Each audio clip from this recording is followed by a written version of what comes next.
Hey everyone, कैसे हैं आप सभी। मुझे पता है कि आप सब लोग बिल्कुल समझ में नहीं आ रहा होगा क्या करें, क्योंकि नोटिस आप लोगों के पास आ ही चुका होगा जिसमें डीएसएसबी की एग्जाम डेट आउट हो चुकी है। जैसे कि हम लोग प्रेडिक्ट कर रहे थे कि अगस्त या सितंबर में एग्जाम होगा। मैंने एक वीडियो भी अपलोड किया था, तो फाइनली वो ठीक ही था ऑलमोस्ट। बस ये है कि जो हाँ, सबसे पहले तो आप लोगों को डाउट है कि ये किस एग्जाम के लिए, कौन से एग्जाम के लिए जो इतना बड़ा ये जो लिस्ट निकली, इतने सारे दिन में एग्जाम हो रहा है, इसका क्या सीन है। देखो, पहले मैं बता दूं, जो हमने सबसे पहले एनडीएमसी का फॉर्म फिल किया था 2023 में दिसंबर में, उसका अभी तक कोई नोटिफिकेशन नहीं आया है, तो wait for a while, maybe वो भी आ ही जाए। ये जो नोटिफिकेशन है, ये वो है जो डीएसएसबी का एक बड़ा सा नोटिफिकेशन निकला था, जिसमें 1507 पोस्ट के आसपास सीट्स थी हमारे पास, जो कि एमओएचएफडब्ल्यू के अंडर निकला था, मतलब हेल्थ एंड फैमिली वेलफेयर के अंडर निकला हुआ था, जिसका पोस्ट कोड था 2/24। ये था इसका पोस्ट कोड। ये उसी का नोटिफिकेशन निकला हुआ है जिसमें आपका एग्जाम होने वाला है। अब बहुत सारे लोगों को डाउट है कि 21 शिफ्ट में एग्जाम होगा क्या। देखो, ज्यादा शिफ्ट में एग्जाम्स तो होता था, पिछली बार भी 9 शिफ्ट में एग्जाम हुआ था, क्योंकि 3 बार वो लोग कंडक्ट करते हैं, तीनों एक दिन में 3 टाइमिंग्स होती हैं, क्योंकि ऑब्वियसली बच्चे इतने ज्यादा होते हैं, सीबीटी एग्जाम होते हैं, प्लस डीएसएसबी और भी एग्जाम्स कंडक्ट करता है। तो ये वाला ये जो नोटिफिकेशन आया, तो बेसिकली ये उसी पोस्ट पर होने वाला है। एंड थोड़ा सा वियर्ड है, क्योंकि 12 अगस्त से शुरू हो रहा है, 12 अगस्त से, और कब खत्म हो रहा है, 6 नवंबर को, मतलब ऑलमोस्ट एक महीने का बीच में टाइम है। But it is what it is. May be बहुत ज्यादा कैंडिडेट्स हो या फिर सीबीटी है, तो साइट्स के भी ऑप्शंस देखने होते हैं, इस वजह से ये इस तरीके से रखा गया है। एक बार हम देख लेते हैं। बेसिकली एक दिन में 3 साइट्स दे रहे हैं ये लोग, 3 शिफ्ट दे रहे हैं। एक है हमारी 8:30 से लेके 10:30 बजे वाली, एक है 12:30 से 2:30, मतलब 2:30, एक है 4:30 से 6:30। जो जितने भी हमें दिन दिए हुए हैं, ये 12, 13, 14, 16, 27 अगस्त, 3 सितंबर, 5 सितंबर एंड 6 सितंबर, सब दिन तीनों शिफ्ट में एग्जाम होने वाला है, सिर्फ 2 दिन को छोड़कर। जैसे कि 6 सितंबर को, 6 सितंबर को सिर्फ 2 शिफ्ट में एग्जाम होगा, जो कि सुबह वाली होगी 8:30 बजे वाली, और एक 12:30 बजे वाली। उस दिन लास्ट शिफ्ट में एग्जाम नहीं होगा, तो आई गेस यहाँ पे चीजें खत्म हो जाती हैं। और जो एक 27 अगस्त है, इसको भी सिर्फ मॉर्निंग शिफ्ट में एग्जाम होगा, जो कि है 8:30 से 10:30 बजे। टोटल मिलाकर 21 शिफ्ट में ये एग्जाम हो रहा है हमारा।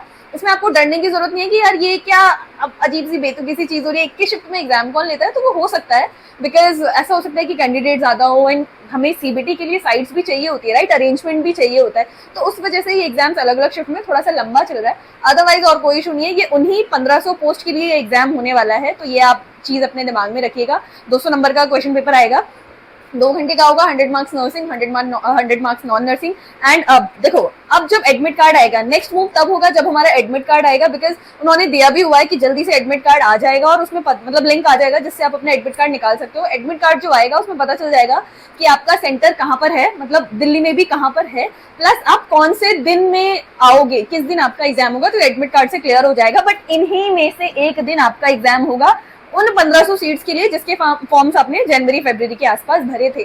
आप अब मैं देखो, एक चीज मैं आप लोगों को बोलना चाहूंगी कि आप सोच के चलो, आपको नहीं पता आप कौन से दिन में आओगे, है ना। आपका एग्जाम लास्ट वाले दिन भी हो सकता है, आपका एग्जाम फर्स्ट वाले दिन भी हो सकता है। आप सोच के चलो कि आपका एग्जाम 12 अगस्त को है, आपको इस तरीके से प्रिपरेशन करनी है। आज क्या है, आज है 25 जुलाई, तो मतलब 25 अगस्त, एक महीना भी नहीं है आपके पास, ठीक है। एक महीने से भी बहुत कम टाइम है, ऑलमोस्ट 20 दिन का टाइम, आप 20 दिन भी पूरे नहीं है, 15 दिन का टाइम है। 12 अगस्त को लेके चलना कि मेरा एग्जाम 12 अगस्त को होने वाला है, वैसी प्रिपरेशन आपको करनी है। बाकी जब एडमिट कार्ड आएगा तो डेट डिसाइड हो जाएगी। अब रैपिड रिवीजन का टाइम है, बिल्कुल रैपिड रिवीजन शुरू कर दो। जो भी एमसीक्यूज पढ़े हुए हैं, जो भी बेसिक्स पढ़े हुए हैं, प्रीति अग्रवाल पढ़ी है, पीआर यादव पढ़ी है, टारगेट हाई पढ़ी है, जो भी किया है सब कुछ फाइनली अब रिवीजन करने का टाइम है। फटाफट रिवाइज करो, बुलेटिन्स बाय हार्ट कर लो। मोस्ट इंपॉर्टेंटली डीएसएसबी के पीवाईक्यूज आपको जरूर जरूर जरूर करने हैं, क्योंकि उससे आपको मैथ्स में भी आइडिया मिल जाएगा कि मैथ्स रीजनिंग के किस तरीके के क्वेश्चन आते हैं। एंड अब लास्ट के 15 दिनों में डेली थोड़ा थोड़ा टाइम नॉन नर्सिंग को भी देना शुरू करो, क्योंकि अब फाइनली एग्जाम आ चुका है। जो लोग बिल्कुल बैठे हुए थे कि नॉन नर्सिंग कैसे करे, कहाँ से करे, तो अब फाइनली टाइम आ चुका है। जब डीएसएसबी के एग्जाम डेट आ चुकी है, तो डेली आप जो टाइम आप नर्सिंग को दे रहे हो, उतना ही टाइम आप नॉन नर्सिंग को भी दो। डेली जीके पढ़ो। जीके आप 6 महीने के जीके पे अच्छा फोकस कर सकते हो। आप ल्यूसेंट की बुक फॉलो कर सकते हो। अगर आपने क्यूमुलेटिव बुक खरीदी है, पीआर यादव खरीदी है, वॉल्यूम 3 खरीदी है, तो कर सकते हो। प्रीति अग्रवाल अगर आपने ली थी नर्सिंग पढ़ने के लिए, तो उसके साथ एक बुकलेट आती है। बुकलेट में 4 ही सब्जेक्ट है, बट काफी अच्छे सब्जेक्ट है, वो आप कर सकते हो। जो भी अब आपके पास है, फाइनली बहुत पढ़ने का टाइम आ चुका है।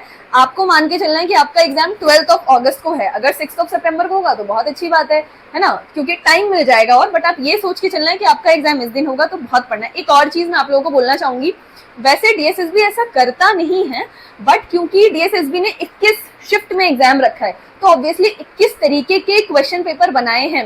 तो मे बी जब एग्जाम होने के बाद जब मतलब आंसर की आती है, जब ये वाली चीजें होती है, देखो मैं ये नहीं बोल रही हूँ कि आरआरबी की तरह डीएसएसबी भी नॉर्मलाइजेशन करेगा, बट क्योंकि इतनी सारी शिफ्ट में है, बहुत सारे लोग क्वेरी डालते हैं, एफआईआर करते हैं, आईटीआर, मतलब बहुत सारी चीजें होती हैं। तो आई वुड सजेस्ट कि आप कोशिश कीजिएगा कि आप नेगेटिव मार्किंग कम से कम करो, क्योंकि इतनी सारे शिफ्ट में पेपर हो रहा है, इतने सारे एग्जाम्स बनेंगे, ऑब्वियसली 21 शिफ्ट में है तो मतलब 21 अलग अलग एग्जाम पेपर सेट होंगे, तो आप नेगेटिव मार्किंग कम करेंगे तो आप सेफ साइड रहेंगे। अगर कल को मान लो आंसर की में कुछ चेंज होता है या मान लो कुछ भी नॉर्मलाइजेशन हुआ अलग अलग सेट्स की वजह से, तो अगर आपने नेगेटिव मार्किंग कम की है तो आप सेफ जोन में रहोगे, बिकॉज वो मार्क्स वहाँ पे कैलकुलेट होते हैं। तो ये एक एक्स्ट्रा टिप मैं आप लोगों को दे रही हूँ। तो बहुत ज्यादा पढ़ने का टाइम आ गया है। अगर आपने अभी तक मेरी और वीडियोस नहीं देखी है डीएसएसबी रिलेटेड, तो मैंने बहुत सारी वीडियोस डाली हुई है जिसमें मैंने डीएसएसबी की प्रिपरेशन किस तरीके से कैसे करनी है वो सब कुछ है, तो आप प्लीज उसको जाकर देखिएगा एंड टाइम वेस्ट बिल्कुल मत कीजिएगा। बी मोटिवेटेड, सैलरी याद रखनी है, सैलरी भी मैंने अपलोड की हुई है कि डीएसएसबी कितनी सैलरी देता है। एग्जाम आपका दिल्ली में होगा, जॉब भी आपकी दिल्ली में होगी, तो दिल्ली वालों जाग जाओ। अगर आप चाहते हो कि दिल्ली में जॉब चाहिए तो जागने का टाइम आ गया है, बिकॉज बहुत कम टाइम रह गया, एग्जाम आने वाला है। तब तक के लिए पढ़ते रहिए, अपना ध्यान रखिए, stay motivated and stay confident. मिलते हैं नेक्स्ट वीडियो में, bye bye, thanks for watching.